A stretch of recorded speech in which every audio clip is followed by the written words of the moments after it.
দিনব্যাপী নানা কর্মসূচির মধ্য দিয়ে আজ পালিত হচ্ছে ঢাকা বিশ্ববিদ্যালয় দিবস। এই মুহূর্তে কথা বলছেন অধ্যাপক সিরাজুল ইসলাম খান, সরাসরি যুক্ত হচ্ছে সেখানে। এই রাষ্ট্রভাষা আন্দোলনের মধ্য দিয়ে দেশের গণতান্ত্রিক আন্দোলনের নতুন অভিযাত্রা তার তার তার সূচনা যেহেতু ঢাকা বিশ্ববিদ্যালয়, এবং সে কারণে প্রতিষ্ঠানটির ওপর পাকিস্তানি রাষ্ট্রের যে বিশেষ রকমের চোখ ছিল তার প্রমাণ পাওয়া গেছে। প্রথম রাত্রেই কেন্দ্রীয় শহীদ মিনারটি ধ্বংস করবার ব্যাপারে উন্মুক্ত হয়।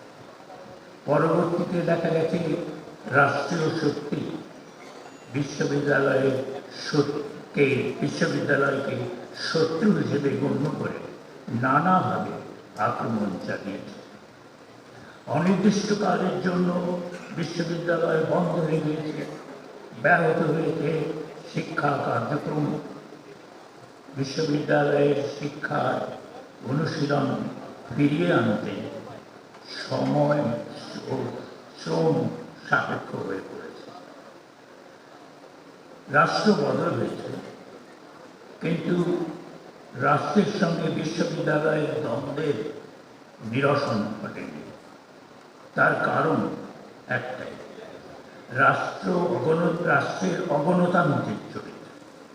রাষ্ট্রীয় স্বৈরাচারের বিরুদ্ধে শিক্ষার্থীদের যে আন্দোলন, তাদের সবকটি কিন্তু ছিল সাংগঠনিকভাবে ও লক্ষ্যের দিক থেকে গণতান্ত্রিক।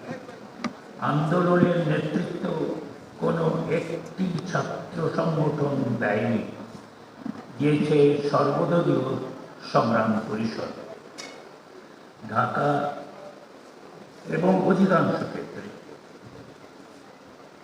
মূল নেতৃত্ব ছিল বিশ্ববিদ্যালয়ের ছাত্রদের দ্বারা নির্বাচিত কেন্দ্রীয় ছাত্র সংসদ।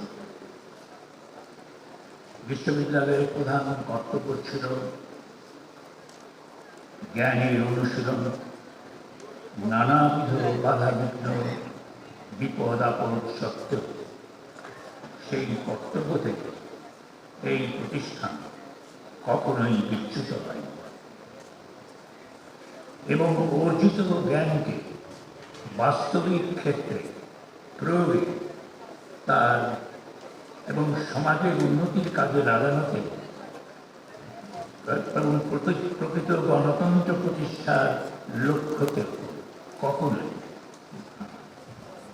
বিশ্ববিদ্যালয় সরে যায়। এটি তার জন্য বিশেষ গৌরবের বিষয়।